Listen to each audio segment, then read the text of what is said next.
Hello. The Long Island Nursery Landscape Association would like to welcome everyone and thank you for tuning in to learn more about the complex issues surrounding the transition to low-impact landscape equipment. First, I want to start with why are we here? We are here because of the business climate on Long Island. Although issues surrounding gas-powered equipment have been discussed for decades, the last 3 years have shown a marked change in the conversation. The debate surrounding gas-powered lawn equipment is now front and center in our communities, and those communities feel compelled to act, oftentimes without fully understanding the issues, their impacts, and the unintended consequences. We're here because of relationships. Almost 2 years ago, as things were heating up across the island, LINLA reached out to the National Association of Landscape Professionals for help and guidance, knowing that their national reach gave them insight and knowledge that we lacked. That conversation with the CEO, Brett Wood, was very enlightening, which led us to our first speaker, Andrew Bray, who introduced us to Dan Mabe of American Green Zone Alliance, who made another important introduction to Jamie Banks of Quiet Communities. As a group, our approach and our perspectives may be a little different, but we are united in the goal of getting to the facts and finding solutions that lead to real and achievable positive impacts. We're also here because of past experience. As a professional organization with over 90 years of promoting and advocating for the nursery industry on Long Island, we have seen and impacted many changes. In just the last 20 years, we faced issues surrounding fertilizer, invasive species, bamboo bans, and nitrogen runoff. What those experiences have taught us as an association and as an industry is that the outcome is far greater and the change is more effective when we have a seat at the table.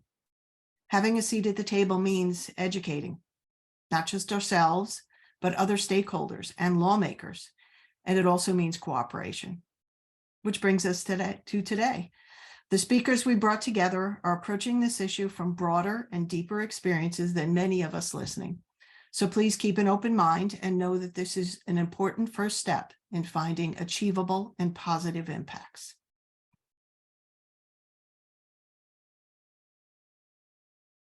But it's a great partnership that I think we formed with AGZA, and the relationship we have with Quiet Clean Communities is also fantastic. And just briefly, so you guys know, and this will lead right into my first slide. When I first met Dan, we were basically, I think, almost appeared on opposite sides with regards to the gas to electric transition. It was in California. And we decided to meet virtually, and we realized we had a lot more in common than we thought. And I think that's really important to remember, because that's actually what Carol said. We're going to get a lot more accomplished in this space when we actually listen and we look for ways to find common ground and move forward. And I think that that's what we've done together. And I think we would like to talk a little bit about that right now. So let's talk a little bit about California, because this is kind of where it all started. The gas to electric issue really started in earnest before COVID. The California CARB started working on their rule that we'll talk about in a second, back in, I believe, 2017. We became very aware of it in 2021 when there was a proposal to ban the sale of all gas-powered equipment, landscape equipment.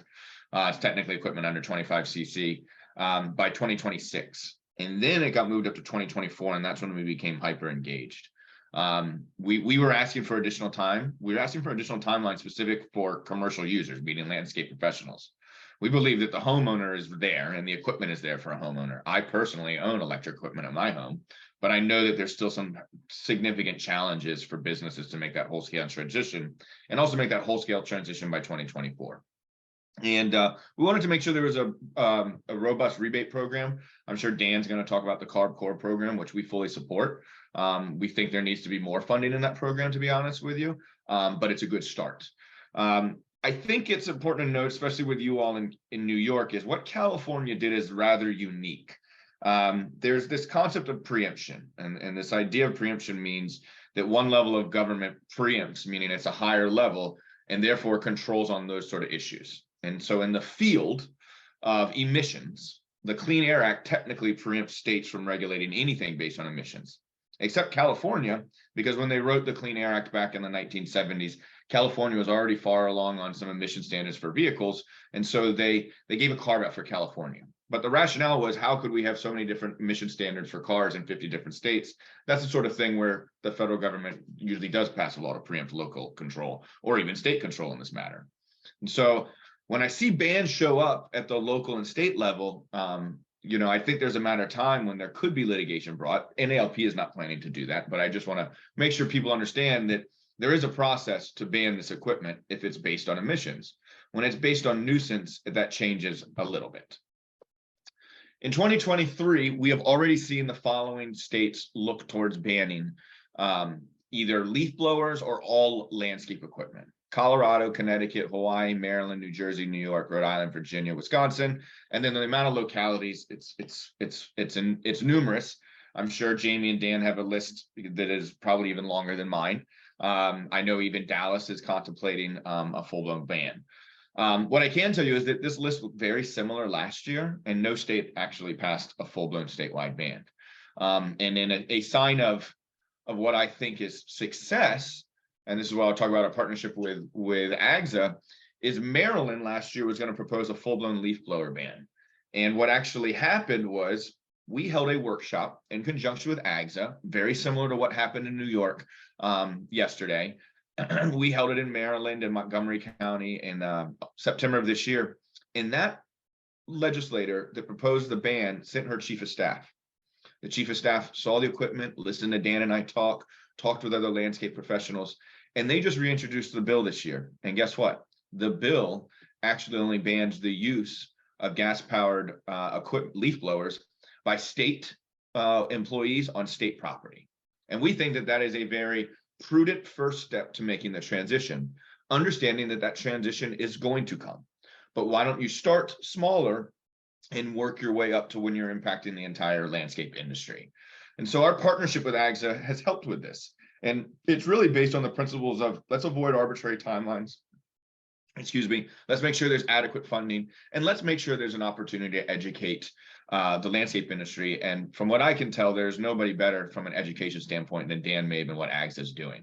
And you guys will see when he comes on shortly how well he can teach on this and how knowledgeable he is. And so this is a mutually beneficial relationship, but really it benefits, I think, the landscape industry tremendously. And I want to kind of close. I think at the beginning, if you heard me talking about preemption and we've won in these states, let me be really clear. We're not necessarily trying to win or block these bans. We actually support and endorse a responsible transition from gas to electric, okay? And we know that it's coming. I get asked all the time, when? What's the date? I can't pull a date out. And what's going to be right for Long Island might be different from Lincoln, Nebraska, or Dothan, Alabama. So it's not apples to apples in all these scenarios. But here are the things that we want to remember. When you're talking about this issue, we talk about it positively. We love this new equipment. We want to try this new equipment out. We want to embrace technology. But at this time, there still continues to be some performance issues, some cost issues, and some infrastructure issues. And when I talk infrastructure, I'm talking on the micro, meaning you're going to have to maybe rewire your shop or fix your truck so you can charge on the go. But on a macro level, there's still some issues with, can certain areas have that sort of electricity around? There's also supply chain issues. So infrastructure is an important thing to talk when you're talking with decision makers and policymakers. And then lastly, and most importantly, we really want to make sure we're doing the carrot versus stick approach. We need tax credits and we need rebates and we need some time.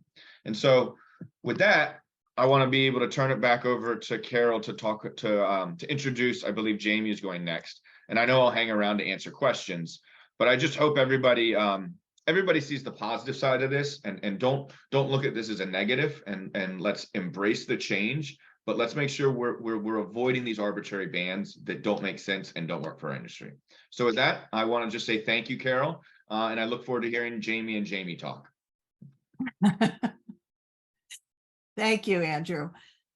You were probably one of the best introductions that we had when Brett came on board over at NALP, and it's been a great relationship. I'd like to now turn it over to Jamie Banks. She is the founder and president of Quiet Communities, and as a scientist focused on healthcare and environmental science, she can put another perspective here into the conversation that I think is very valuable.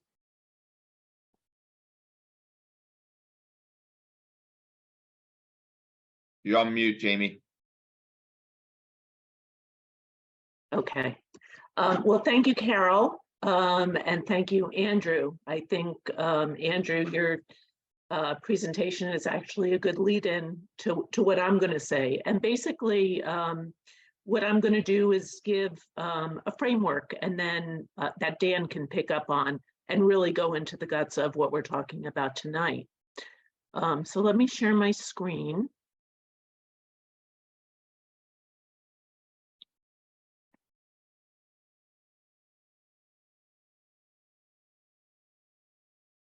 Okay. Can everybody see that? Okay. So what we're talking about here is really a very important transition for lots of reasons. Health being one of them, workers, the public, having a cleaner, quieter technology, and so forth. But how are we going to accomplish this? The first thing to note is that our industry, the landscape service industry, is enormous. There's $100 billion, it's over $100 billion in the US right now. So the first thing to realize is the business opportunity here. Being able to differentiate yourself as a company, really, prosper in this new environment if you can be educated and learn properly, buy the right tools, et cetera. So the benefits of using battery electric and low impact practices: better health, improved quality of life for both workers and the public, a cleaner and quieter environment, healthier ecosystems as a result, and then there is the benefit of cost savings from avoided fuel and reduced maintenance that you have with battery electric. And Dan will go into some detail on that. And then just building up a clean, green jobs economy. Our experience, Dan and I have worked together now for almost 10 years. And our experience is that once that barrier or resistance is overcome to this equipment, when workers really see the equipment and start to use it, they love it. Now, that's not 100%. There's always people that just don't want to change, but for the most part, they're not breathing gas fumes. The equipment can be lighter, easier to handle. Work production can be as good, if not better. So this is something that once that change is made, people really come to appreciate it, and certainly members of the public do as well. But this is a very different future. What the industry is being asked to do is change from one technology, an old technology platform, gas combustion technology, to a very new platform, battery electric, robotics, software, alternative energy in some cases to charge equipment. And all of this has to happen while you're satisfying customers and their aesthetic expectation, putting in the appropriate electric infrastructure so you can charge safely and efficiently, and getting a return on investment. So this is not a simple transition at all. There's a lot of complexities to it. Contrary to popular opinion, gas equipment is not like electric equipment. They're very, very different. And this is something that the public really needs to be educated about, including communities. They have to understand the complexities of what this means for industry. So not apples to apples, it's really apples to oranges. Okay, so some of the considerations with moving and transitioning to battery electric: it's a different technology platform that you just saw. It's a different business model. So if you think about it, the gas equipment that you use today, it's very powerful. It allows you to do things with certain efficiency. You have practices that, and you depend on that volume of business for your revenues. Using electric, it's going to be a little bit different. The equipment is different. You're going to have to learn to adapt how you do things to this equipment, to create a business model that is as successful, if not quite a bit more successful. And that's really the promise here as well. If you can do this, if you can make this transition, get educated, get trained, set it up properly, get the right equipment, this can be something that can make your business more profitable. There's a matter of selecting the right equipment, knowing the criteria to use in selecting it. I believe Dan is going to go into that, but it includes things like runtime, charge time, structural integrity, and so forth. You want to make sure that the equipment you choose is truly commercial grade and can do commercial scale work day after day after day. There's work productivity issues, and this is particularly something with the blowers where you can have a loss of whatever it is, Dan, 25 to 35%, depending, because those blowers are not as powerful. So how do you work with them to optimize that work productivity, and so forth? There are storage and infrastructure needs with electric that are different than gas. There are safety issues. Batteries can overheat. It's very rare, but you want to avoid that. And you want to handle all of the electric charging and so forth safely. Battery repurposing and recycling, just like the EV industry, all sorts of industries now that use lithium batteries. This is an issue. How are we going to repurpose and recycle all those batteries? And then you want to get your return on investment. What is the best way to achieve it? What's involved in getting an efficient return? We also really, Dan and I and Andrew really believe that this has to be a fair and equitable transition. The burden cannot fall unfairly on one party or the other. So when we're talking about bans and regulations, without proper support, you're going to see this kind of asymmetry. It's really putting the financial burden on the landscape industry with the high upfront costs of electric equipment, things like supply chain issues, work production losses, and so forth, with no contribution by government and residents. So we want to change that so it's balanced. Now, this can be in the form of all kinds of financial incentives, subsidies, in the form of rebates, tax incentives, and the like by state or hopefully at some point federal governments. And residents understanding that there may be a need to increase the service premium. So how do we get there? One of our approaches is to create models to show that this transition can be done, it can be successful, and it works if it's done properly, if it's structured properly, if it's given enough time. And Dan, again, is going to go into this. We want to have those leaders, influencers, and models that people can look to learn from. The business case has to be there. There has to be cost savings. There has to be a clear ROI, or it just doesn't make sense. And there's the promise, as mentioned, of increased profitability. Education and training is available to teach you how to do this and how to make your businesses more profitable. And we have professional certification programs. Other things we need to make this transition happen is, on the part of the public, widespread recognition of what this really means to the industry. What are the real costs of getting this transition to move forward? What are the education and training needs that need to happen? Again, financial incentives are needed to give proper support to the transition, just as the electric vehicle and solar industries have been supported. This industry has not been afforded those kinds of resources yet.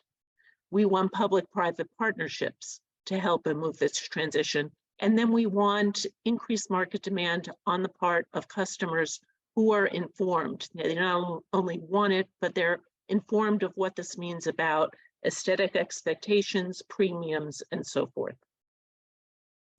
And with that, I'm going to end and turn it back to Carol. So thank you, everybody, for coming, and we appreciate your attention.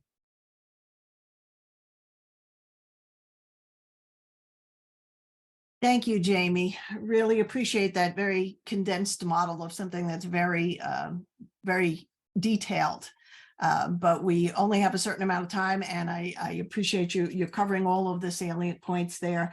One thing that I wanted to go back to about what Andrew had said of the carrot versus the stick, and what Jamie had mentioned in her talk also, was satisfying the customer's expectations, especially aesthetically. We talk about trying to make it feasible from a business standpoint, but the customer is king. And here on Long Island, there's a certain expectation of what people's landscapes and what they're getting for their money is. And we have to make sure that the client is satisfied there, and from an aesthetic standpoint, and from a bottom line standpoint. So it's only going to be successful if all of those things. So I appreciate that you mentioned managing that expectation, because that does come up in conversations when we talk with professionals about this issue. Okay, so we're going to now turn it over to Dan. Dan Mabe is the founder of the American Green Zone Alliance, and having been a pioneer in electric conversion in his own business life, he now educates and trains professionals across the country in making the shift in their business and making it successful. Yeah, thank you, Carol. Pleasure to be here, and thank you for inviting me. And it's a pleasure to speak with Andrew and Jamie. And as Andrew mentioned, it was such a relief to finally get to meet and really understand that we're like 95% in lockstep. And it's been very rewarding in such a short amount of time, Andrew. And we just really look forward to keeping this going. So thank you for that. Thank you all for being here and joining us this evening. I'm going to pull up my screen and get right to it. I do have a few slides, but they will go fast, I promise.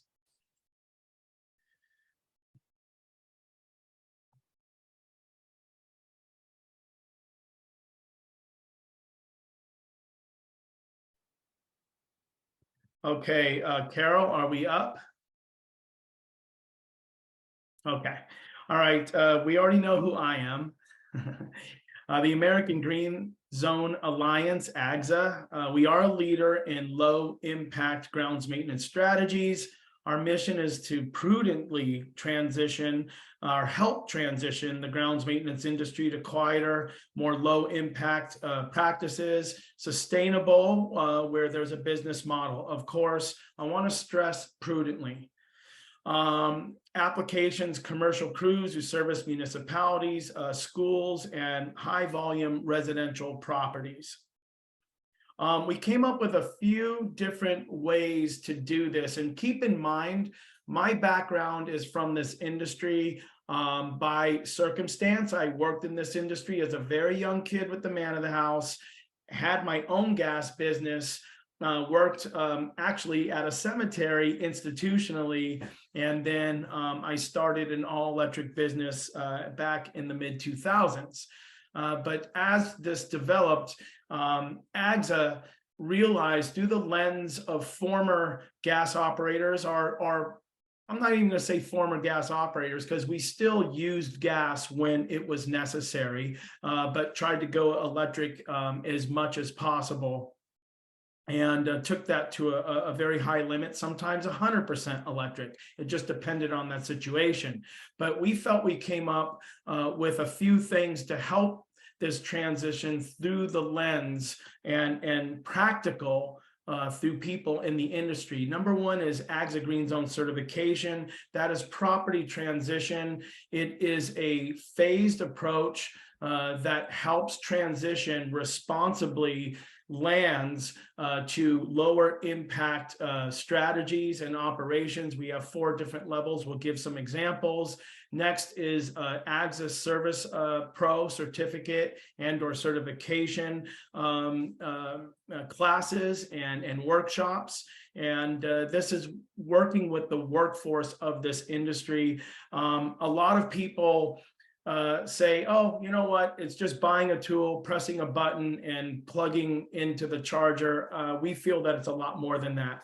And then number 3 is called AFTC, AGZA Field Tested Certified. this is something we had to start doing because early on when we started to expand our green zone model, there were manufacturers that came to us and told us they were the latest, the greatest, and we should have their tools purchased by our green zone clients to the tune of tens of thousands of dollars. And it did not work out. So after we actually paid out of our own pocket to get the actual tools that we knew to be working, we went back to the table and said, how do we prevent this from ever happening again? So we started independently testing manufacturers' tool platforms, are the ones that want them tested. The early days, this is the pre-lithiophysic era, if you will. And I'll just play a brief little video. This goes back starting in 2004, actually. This is no ordinary landscape day. This is landscaping done the green station way. The leaves had fallen, the grass had grown, the need for some cleanup had clearly been shown. Oh, look, whack, whack, whack, and blow, blow, blow. Onward with the mower, do-si-do. Oh, and there's more for the earth's sake. Let's not forget a good old-fashioned rake, topped off with a sweep to finalize the green upkeep. All done with the environment in mind, a true landscaping one of a kind. Okay, so yes, I started the green station. I was a one-man gang, and I actually built this route up to 71 clients, had a crew of 3, and then I thought I was going to sell this business at a 10x multiple and go into something else. That did not work out. So I started AGZA, but I really want to be very clear here. This business worked because I wanted it to work. Okay. This wasn't even lithium tools. This was seal lead acid, nickel cadmium, and you can see the equipment the way it was. We had to charge our clients an average of 40% more, and we found that niche who wanted it.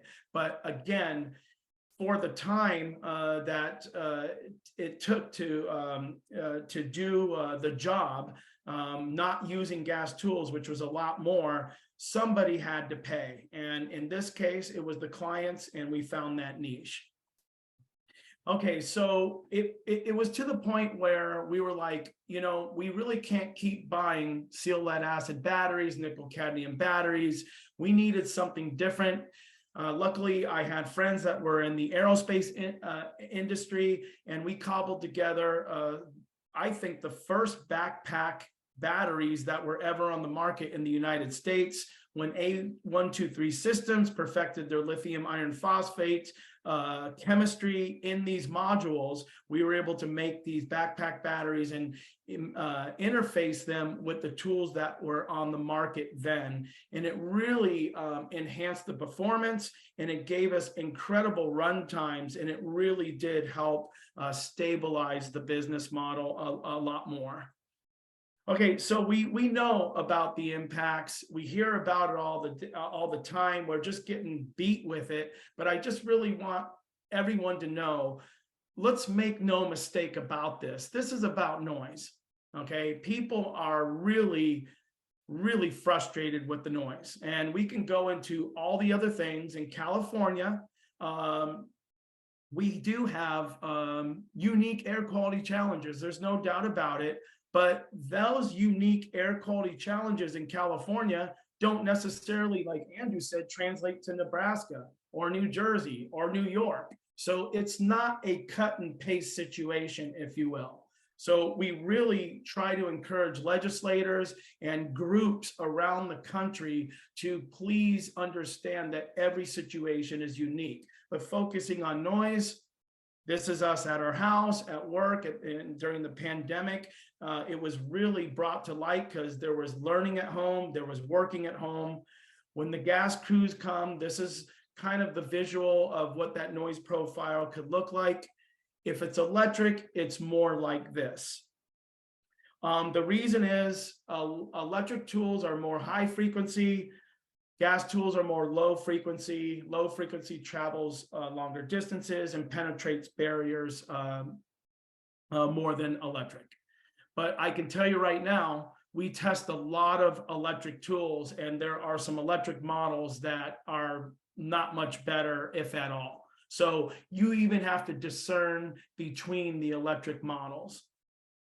Okay, the demand for change, bans, restrictions, regulations.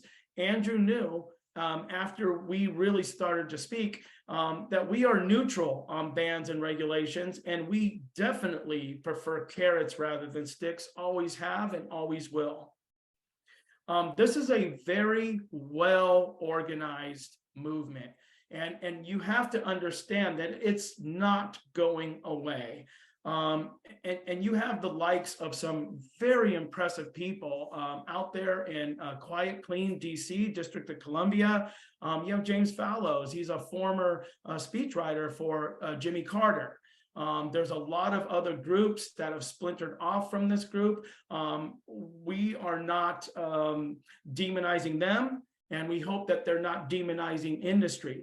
But you need to understand who is really responsible for this movement and try to engage them like we do and let them know what the reality is on the ground, if you will. But just please really understand that this is not going away and it's coming down on us, and we need to try to adapt where it's economically and workload feasible. Okay, so we really frown on this approach, and you know, we see this approach to this day. You have groups that are very compassionate. They agree that we need to be better resourced. We need education. We need resources to buy down the cost of the electric technology, but we still have this approach. And again, we just really don't want the workforce to be demonized. I'm one of these guys. I used to use a gas blower and an electric blower. I put work boots on, work jeans, safety goggles, got up at 5 a.m. 6 days a week. And our point is,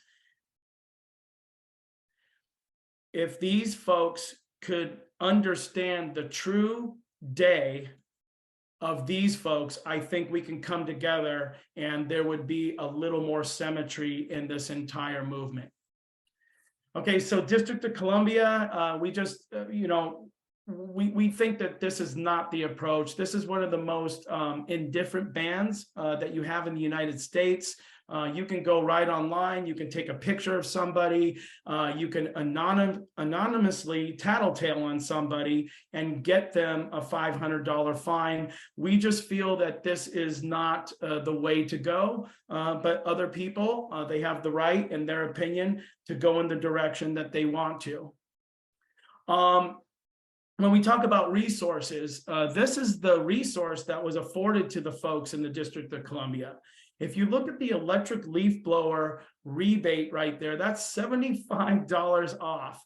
And it's hard not to giggle a little bit, because it's, when you're talking about one backpack battery for a commercial electric blower retailing at $1,500, and that's just the battery. The blower itself is $400 plus. The chargers can be anywhere from $100 to $200. It's just, it really is inadequate, and we really frown upon that this is positioned as an actual resource, adequate resource for the industry.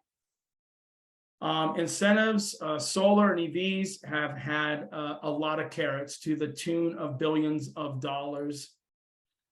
Look at this, it continues. This is $5 billion for national EV charging network. Is this a bad thing? No, we're not saying it's a bad thing. What we're saying is our industry, I think, needs and deserves some of this as well.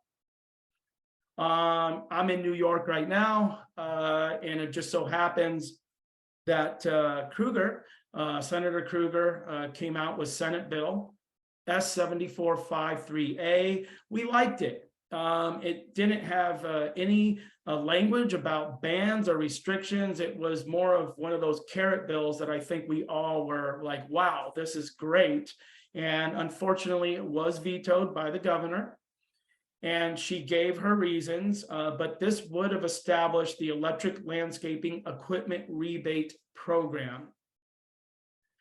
And basically the governor's position was that the transition is already well on its way, and that other things that lowered emissions perhaps were more vital at this juncture. We do very much respectfully disagree, but that doesn't mean that we don't, we're not going to judge on that decision, because we don't know the full story from that side. But we are going to encourage that this be brought back and hopefully moved forward in the future. And rest assured that I know Andrew and NALP, Jamie with Clyde Communities, and us at AGZA are going to be fighting for this industry.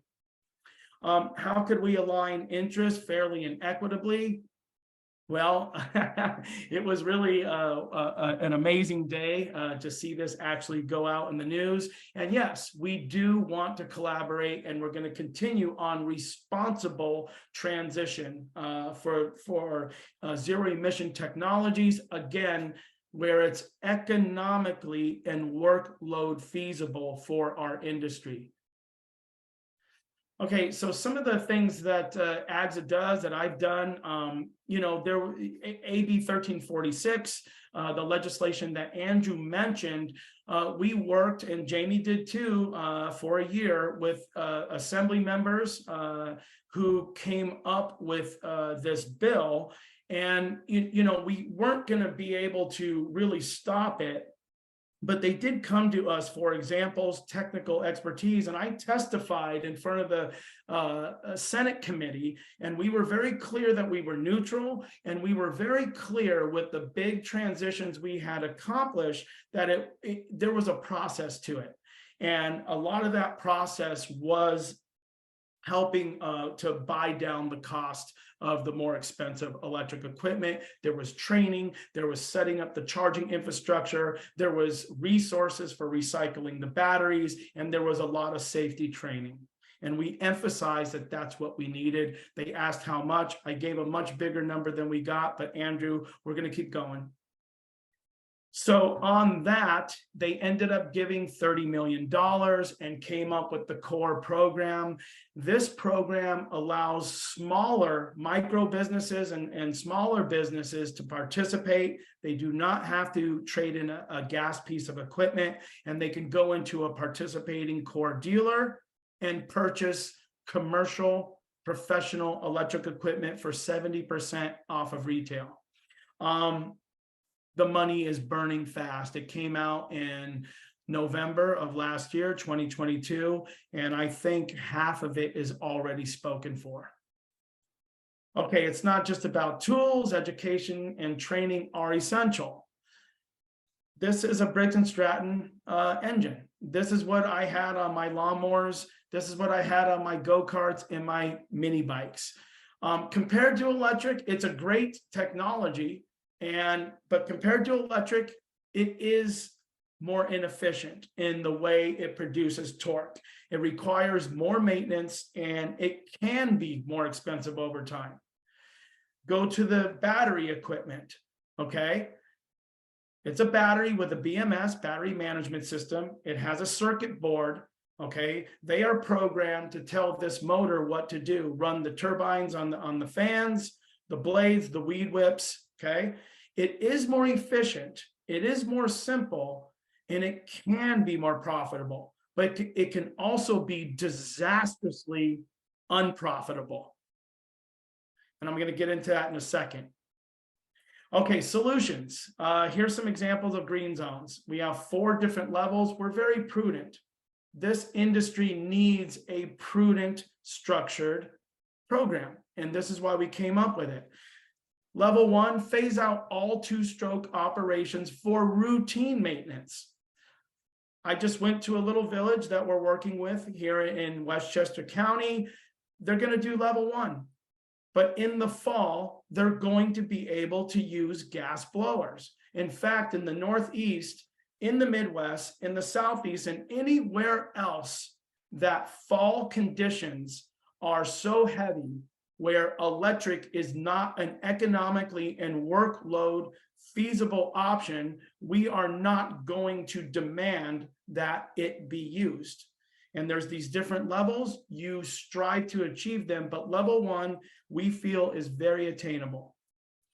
Here's an example, South Pasadena. We started with Garfield Park.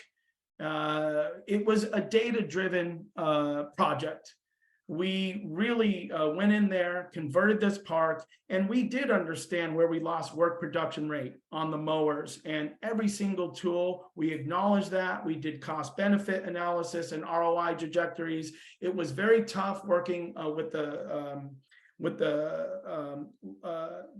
contractor for the city then, because we were encouraging them to buy an adequate amount of battery banks and equipment, and it always fell a little short, but we finally got it where it needed to be. And I can tell everybody, we can go to this vendor and I can let you call them independently of us. And as this project stands today, since its inception in 2015, this is a profitable endeavor.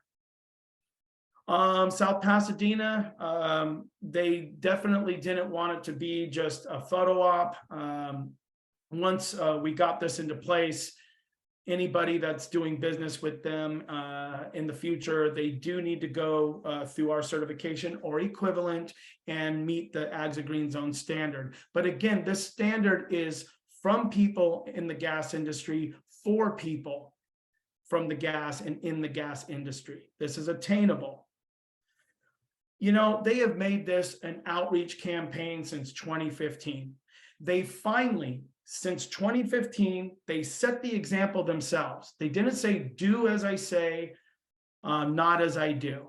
They did this first. They understood everything since 2015, and they just got around this year to putting together what we call a supportive ban on gas leaf blowers. The gas leaf blower, it had, I believe, a 1.5 year trial period where it didn't go into effect for 1.5 years. And then they extended that and waited for a funding mechanism, an adequate funding mechanism to come online. They have since contracted AGZA to come out 10 times and do these workshops with the operators in their city. We did one just 2 weeks ago, and we had over 100 gardeners attend. We trained them, we gave them the ins and outs, we directed them to the programs. Again, resources really equate to meaningful change, and they respond a lot better to this than being told, you can't use this, find out what to do on your own.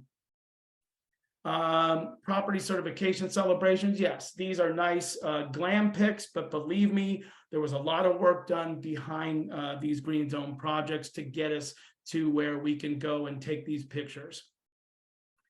Jamie and I, we really wanted to understand what were the metrics of these transitions. We created a software called ELF, stands for Environmental Landscape Footprint. We hear all the time from groups that are more what we call aggressive against the industry. They are saying the world is on fire. We hear that.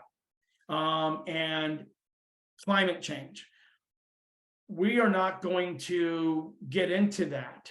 What we're going to do is understand what the real metrics are when we do these gas conversions. And while there is plenty of CO2 that is emitted from lawn and garden tools, the EPA and Jamie Banks and myself are going to tell you it is not a significant contributor on the global pie chart. Nonetheless, every drop counts, and we're not saying, you shouldn't try to reduce anything, but definitely criteria pollution and noise, we could use some reductions in that with electrification. Again, I'm going to say it again, where it's economically and workload feasible.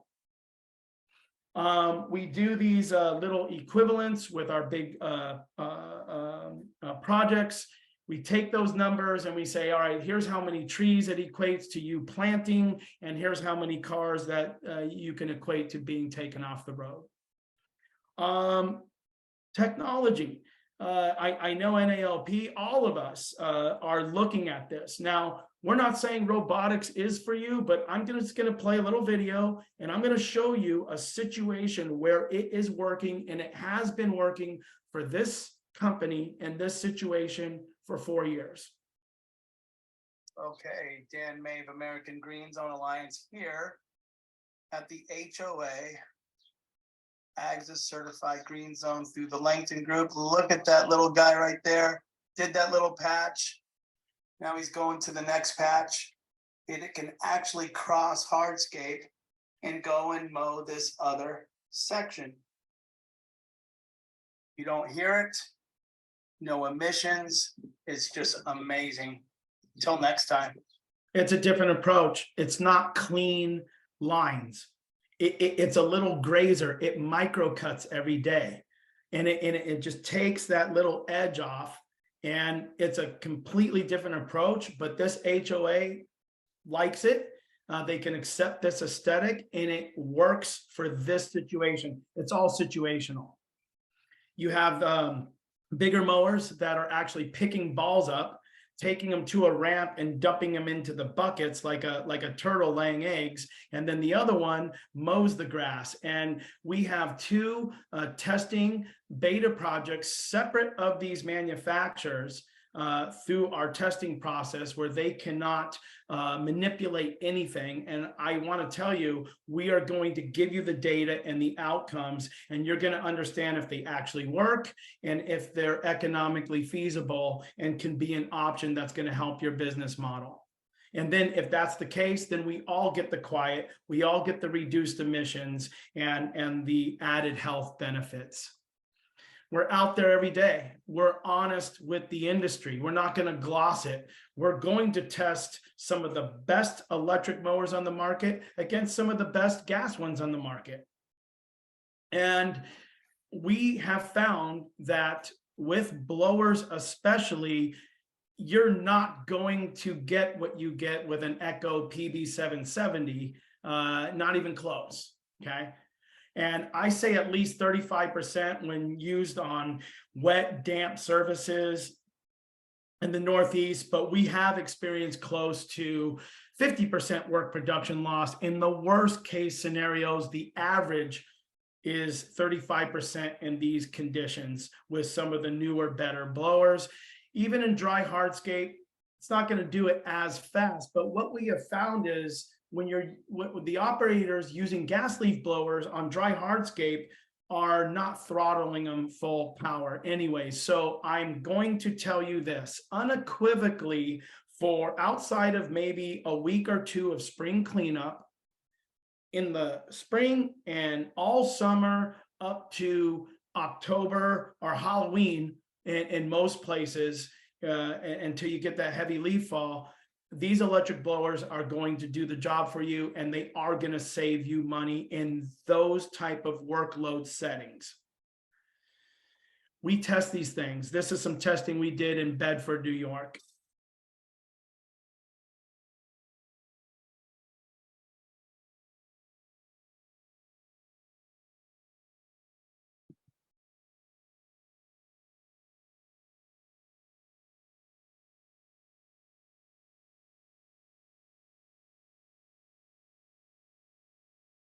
Andrew, please forgive me. We asked him to wear protective eyewear and he refused. I am sorry.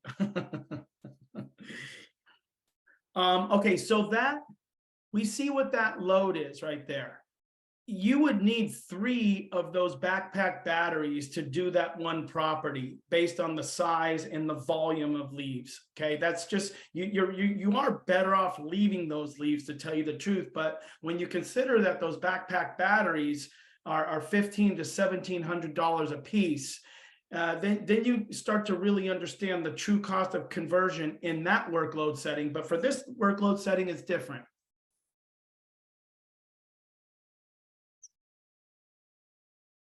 This gentleman loved this blower.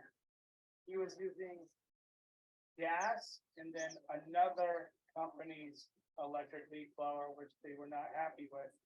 But they're trying this with Varna backpack blower, and I just haven't seen such a big smile on someone's face in a long time. Okay, these are not commercials for these brands. This is reality. This is raw shadowing. We do it every day. And this situation, and Andrew, you're going to like this. This is the South Coast Air Quality Management District headquarters. And you know what? They became an AGZA green zone. And then you have situations like this at a school district. They were just blowing the leaves off the grass. And we were asking them, hey, do you think you can make this operational adjustment, allow the operators to blow the leaves onto the grass and mulch them? Now, we're not saying mulch leaves when they're 6 inches thick and high volume, because you're going to kill even your gas mower if you do a lot of that. You mulch where it's appropriate to be more ecologically approached. And again, it's all workload specific.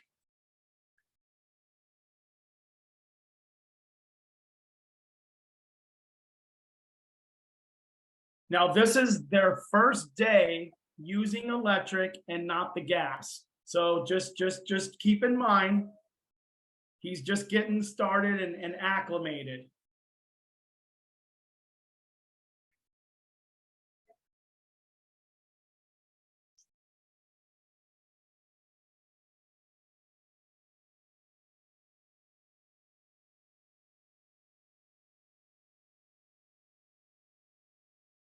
It's Long Island. I know you guys are laughing. You have to be, but I'm telling you right now, make sure that you use it at the appropriate time of year.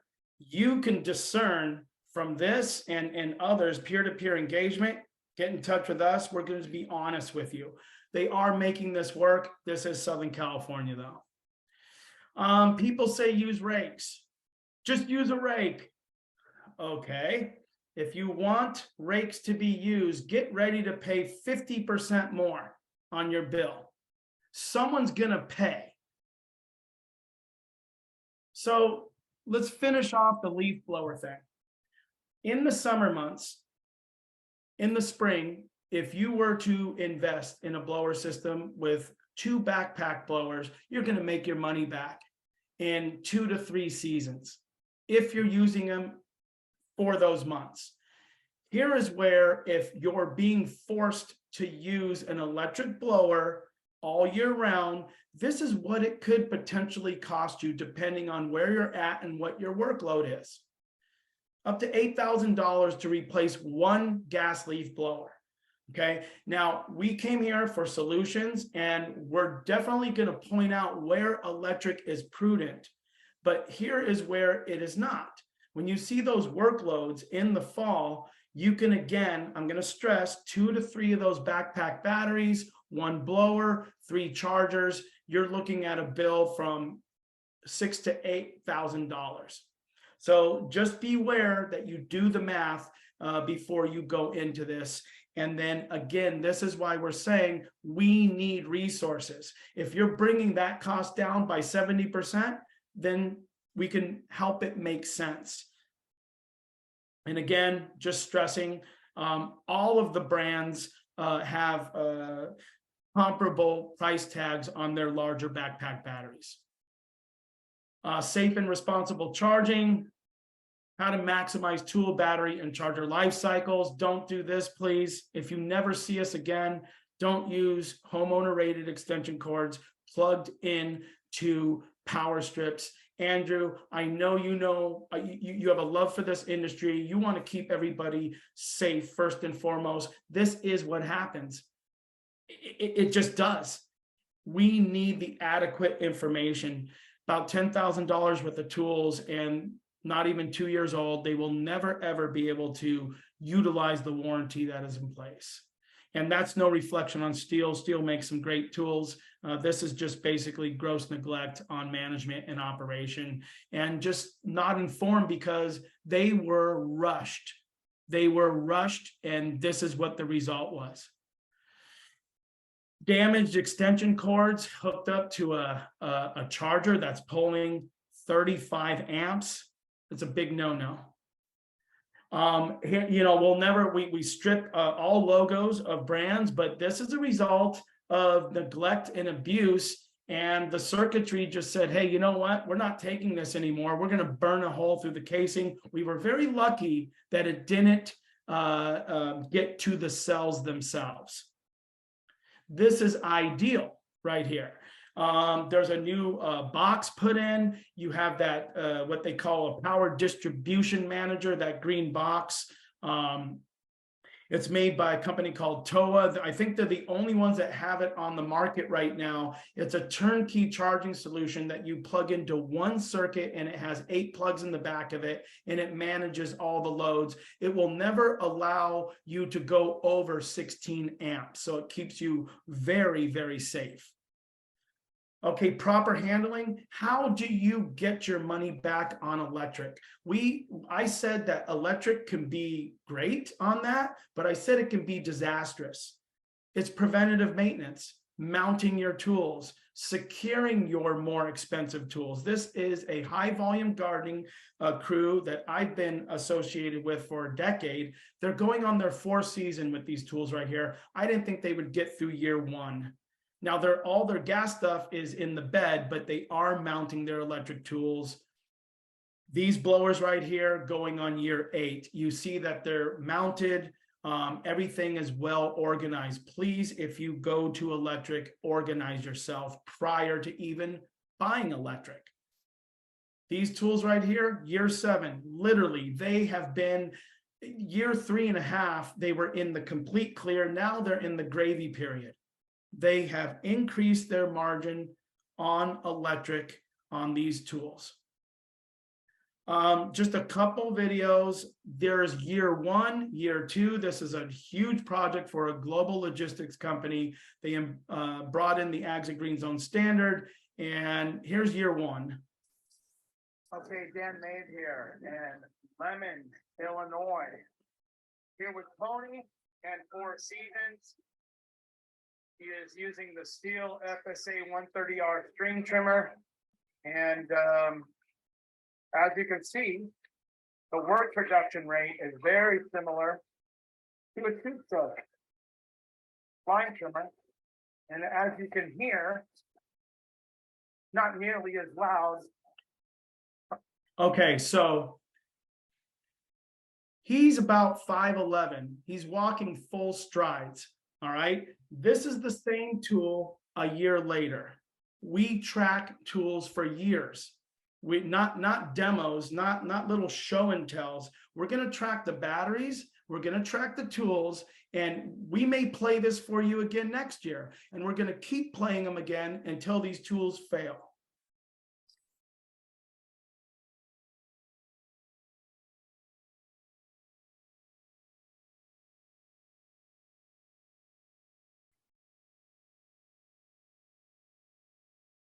It's routine maintenance. It's 095 gauge. There's going to be a lot of situations where this will not work. To Andrew and Jamie's point, this is not saying go out and convert everything. What we're saying is wherever as an industry we can take the lead ourselves and try to get the regulation off of our back, let's go with the low-hanging fruit, but let's be responsible and let's understand how we can do it. AFTC, AGZA Field Tested Certified. Here's just some of the brands that we have torture tested. And when I say torture tested, we are not ever going to impugn another brand. There's plenty of other brands that may work just as good or maybe not as good as these brands here, but we can't speak to something we haven't tested independently. We can learn about information with just peer-to-peer engagement and conversations, but in order to do this, we need to independently test these tools. And we've been doing it a long time. A lot of people come to us. We are never, again, I'm going to say again, we're not going to say they're better or worse. We're just going to give you the data, pure X's and O's. And here are some of the other brands, homeowner brands that we've done. Okay, last two slides, and thank you for sticking with me, everybody. We are working with the manufacturers and NALP.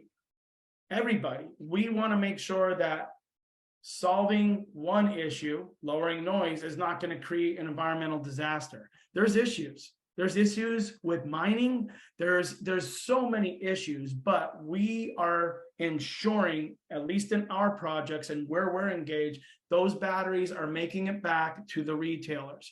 And then we are making sure that we hold the manufacturers' feet to the fire, and we understand where those batteries go after their end of life, and then they either go to be repurposed or recycled. I will tell you this, though. There is an emerging economy finally for recycling lithium cells. If you're going to do any kind of purchasing, make sure you get it from a reputable dealer that you trust and is going to be ethical and responsive to the warranties on those tools. Speaking of which, before we go to the warranty, make sure you have evidence-based reliability. Don't take our word for it. Try to find peer-to-peer engagement. Just don't go online, start perusing, and get sucked into some of the marketing campaigns, okay? You have to really, really discern. And again, research the warranties, how long they are, and then read the wording of the warranty before you purchase tools is our advice. Thank you very much.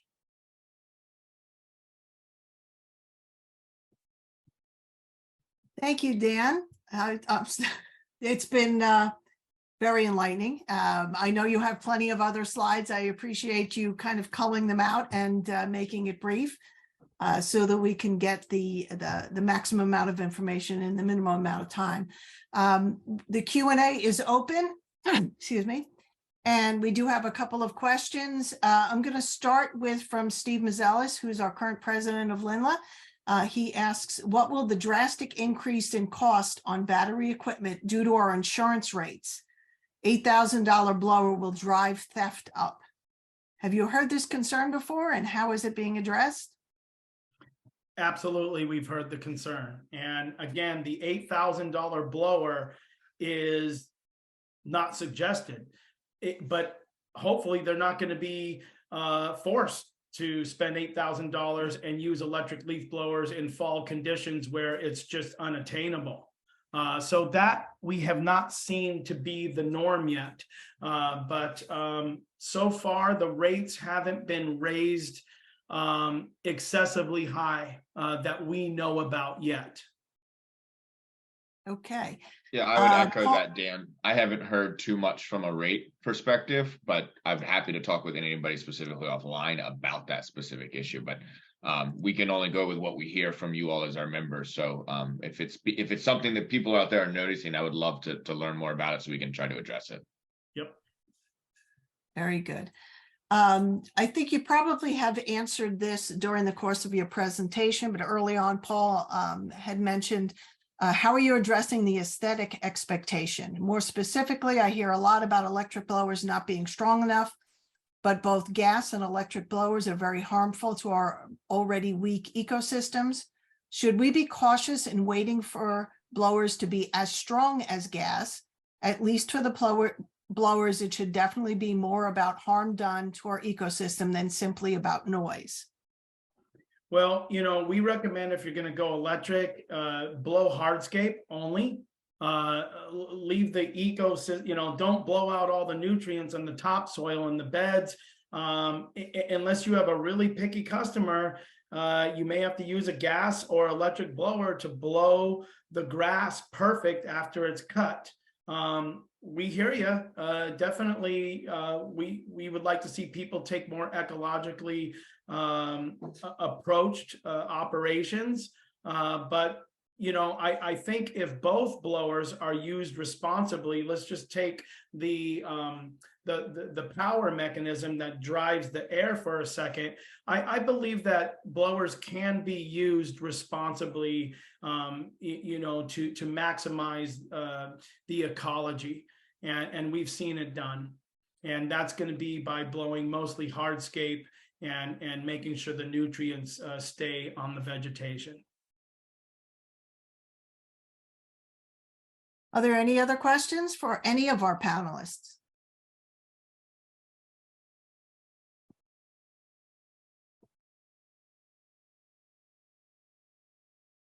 I know it was a lot to take in, and it's certainly not going to be the last time we talk about this subject. We're going to find other ways and other avenues to bring information. Linda's committed to this.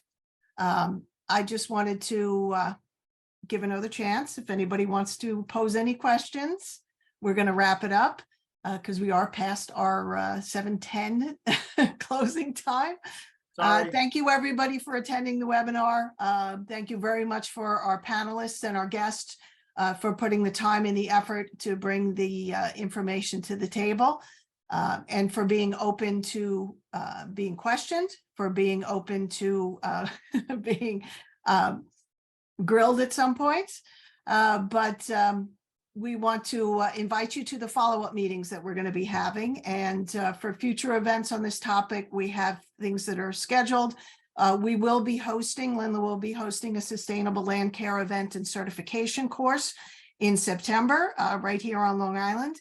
As a matter of fact, I'm going out to a location, a very high profile location, who volunteered to host it. So we're really excited about partnering with them on the location and the venue. Meets all of our criteria. Dan, you'll be very happy. And we're going to be speaking about this more readily in the intervening months between now and September when that event comes on. So thank you, everybody. Oh, wait, we have another question.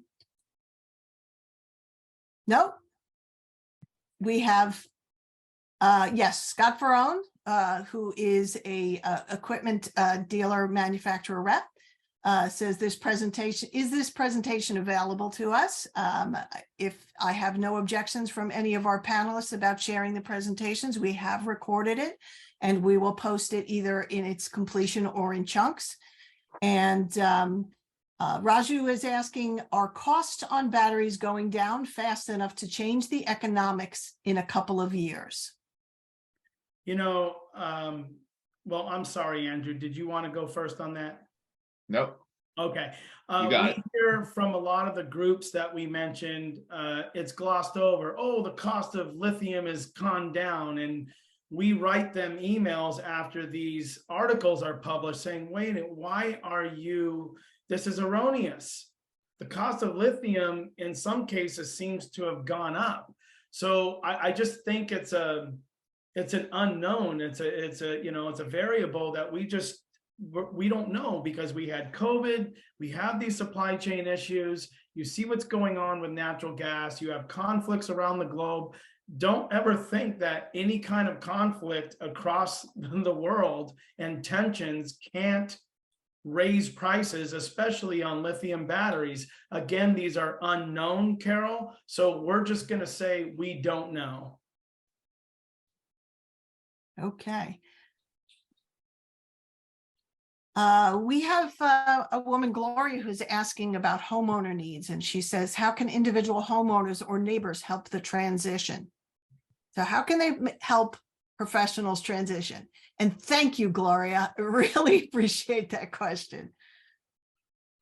Well, if you have a service provider now, here's what's happening in a lot of neighborhoods across the country. Some homeowners are buying their own tools that stay on their property and allow access to the service provider. They stay on the property, therefore the batteries last, and they're buying an appropriate amount of batteries to help finish the workload.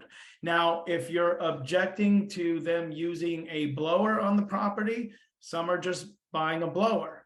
And then if you're one of the ones that don't want gas leaf blowers used and you're in places like the Northeast in the fall, then consider, paying more to have it done without gas. Yeah, I would agree with everything Dan said. I think as a homeowner, understand expectations, right? Understand that there are some limitations, but at the same time, there are opportunities, but those opportunities may cost more. And so I just think being understanding and knowledgeable about that and communicating with your professional landscaper is the right way to go. Well said. And that communication goes both ways, from the professional to the homeowners. Start talking about it now, start putting it out on your social networks, start sending out mailers or any avenue of communication that you have with your homeowner clients that are interested in this, that have voiced an opinion one way or another, so that they're prepped for it and they understand what the communication is key in all relationships, and communication is a two-way. So it's important that you do that. I would add just one more thing, and that is really trying to educate neighbors, the town, about the, changing the aesthetic, to relax that manicured aesthetic expectation for the benefit of ecosystems and the health of the property, the health of the soil and so forth. And that's tough, because we've been, over the years, that manicured aesthetic has become a very popular one, certainly in certain communities, and it's not a terribly healthy one.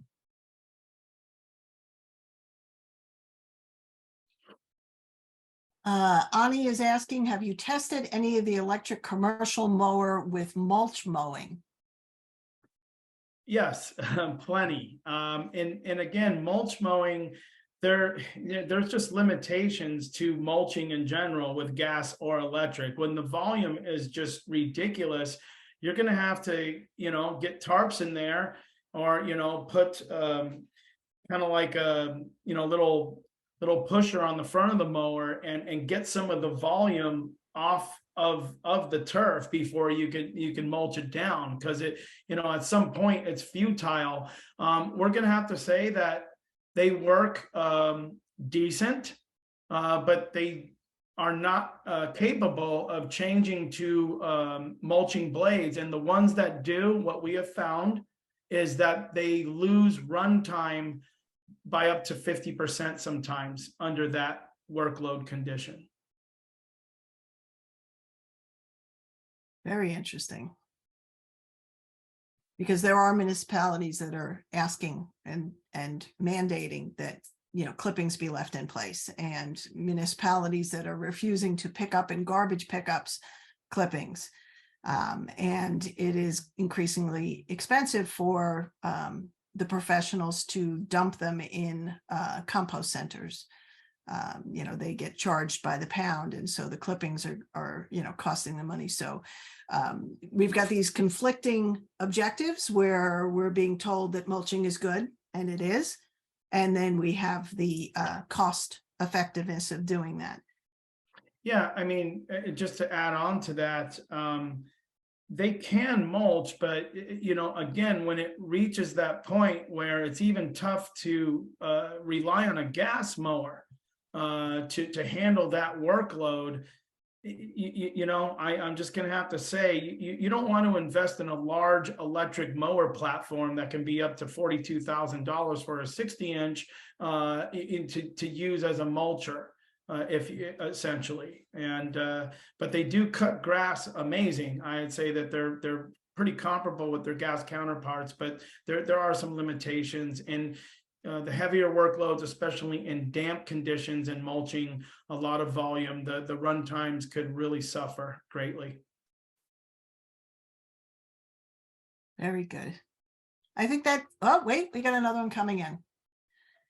Are the California landscapers doing, what are the California landscapers doing with blowing on grass?